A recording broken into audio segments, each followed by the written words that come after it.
Assalamualaikum warahmatullahi wabarakatuh. Kali ini, dalam video kali ini saya akan membahas atau menjelaskan mengenai etika Islam, perbedaan etika moral dan akhlak. Etika moral dan akhlak. Nah, teman-teman, seringkali kita menggunakan atau bahkan mendengar kata etika Islam. Saya ulangi, etika, moral, dan akhlak. Nah, teman-teman, seringkali kita mendengar atau bahkan menggunakan kata etika, moral, dan akhlak dalam kehidupan sehari-hari kita. Baiklah, pada video kali ini saya Saifuddin, mahasiswa Universitas Garut dari Fakultas Pendidikan Islam dan Keguruan yang mengambil prodi atau program studi pendidikan agama Islam, akan membahas mengenai perbedaan etika, moral, dan akhlak. Tonton terus video ini sampai tuntas. Baiklah, kita memasuki pada pembahasan yang pertama, yaitu mengenai etika. Nah, etika bisa kita katakan ialah sebuah perspektif yang rasional dan juga logika. Nah, etika ialah ilmu yang membahas mengenai tentang sistem nilai yang berlaku di masyarakat ataupun kelompok tertentu. Nah, di masyarakat atau kelompok tertentu. Nah, etika juga merupakan sebuah sistem atau nilai yang dihasilkan oleh pemikiran akal manusia untuk menentukan mana yang baik dan mana yang salah dalam suatu kelompok atau profesi tertentu. Nah, karena di dalam Al-Quran Allah memerintahkan manusia untuk menggunakan akal alias bertafakur dalam menimbang kesalahan, seperti dalam Quran surat Muhammad ayat 24 yang berbunyi,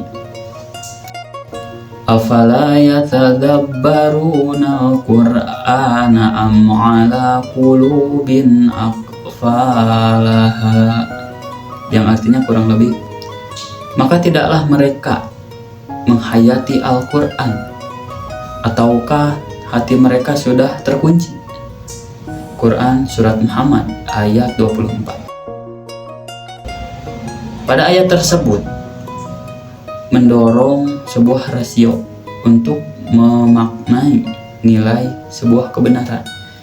Adapun hadis yang mengatakan bahwa mintalah takwa kepada hatimu. Kebaikan adalah apa yang membuat jiwa tenang dan juga hati tentram. Hadis riwayat Ahmad. Dua hal tersebut merupakan landasan dari sebuah etika. Kita ambil contoh, yaitu pada kasus seorang guru yang tiba-tiba memberikan sebuah bocoran atau contekan soal ujian. Jadi guru tersebut memberikan bocoran soal ujian sebelum ujian tersebut dilaksanakan.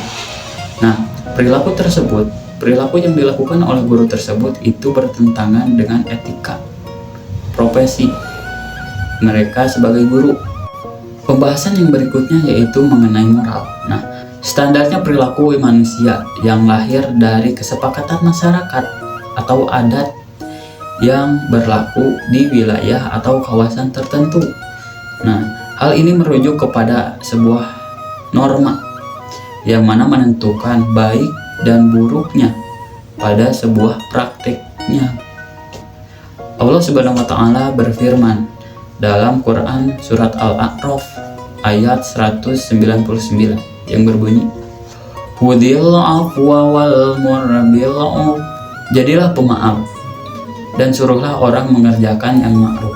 Quran surat Al-A'raf ayat 199. Berarti agama Islam atau ajaran Islam itu mengakui tradisi yang berlaku di masyarakat selama tidak melanggar syariat Islam. Nah, ini sesuai dengan hadis yang diriwayatkan oleh Imam Ahmad yang berbunyi, Apa yang dipandang baik oleh kaum muslimin, maka di sisi Allah itu adalah baik. Kita ambil contoh yaitu moral kesopanan yang ada di Indonesia. Nah, moral ini menuntut kita untuk membungkukkan sedikit badan kita atau melakukan permisi pada saat berjalan di depan orang yang usianya lebih tua daripada kita. Nah, itu merupakan salah satu moral kesopanan yang ada di Indonesia dan merupakan ciri khas bangsa Indonesia. Nah, selanjutnya atau yang terakhir yaitu mengenai akhlak. Akhlak merupakan suatu sifat yang tertanam di dalam jiwa manusia yang bersumber langsung dari wahyu, yaitu Al-Quran dan juga hadis. Nah, merujuk pada tabiat atau juga perilaku yang tertanam di dalam jiwa manusia yang bersumber langsung dari ajaran agama, yaitu Al-Quran juga hadis. Hal ini tertanam di dalam Al-Quran surat Al-Qalam ayat 4 yang berbunyi, fa innaka la'ala khuluqin 'adzim. Dan sesungguhnya engkau benar-benar berbudi pekerti yang luhur. Nah, adapun hadis yang mengatakan, sesungguhnya aku diutus hanya untuk menyempurnakan kemuliaan akhlak. Hadis riwayat Ahmad. Terakhir, dapat kita simpulkan atau dapat kita ringkas mengenai etika, moral, dan akhlak, yaitu pada tabel berikut ini. Etika itu bersumber dari akal dan juga logika, yang mana sifatnya itu bisa baik ataupun benar, bisa salah ataupun benar juga, dengan maksud untuk ketertiban semata atau ketertiban sebuah sistem. Sedangkan moral itu sumbernya diambil dari sebuah adat istiadat masyarakat, yang mana ini memiliki sifat pantas atau tidak pantaskah sebuah aturan yang mana bermaksud atau bertujuan untuk menciptakan keharmonisan sosial di lingkungan tersebut. Sedangkan yang terakhir yaitu akhlak. Akhlak itu sumbernya langsung dari wahyu Allah, yaitu Al-Quran dan juga ada hadis, yang mana hal tersebut bersifat hina ataupun mulia. Nah, bisa hina ataupun mulia hanya untuk mencari keridhaan Allah semata, bukan untuk hal lain selainnya. Oke, semoga video kali ini dapat menambah wawasan kita mengenai etika Islam, yaitu perbedaan dari etika, moral, dan juga akhlak. Akhir kata, saya Saifuddin undur diri. Wassalamualaikum warahmatullahi wabarakatuh. Sampai jumpa kembali pada video-video berikutnya.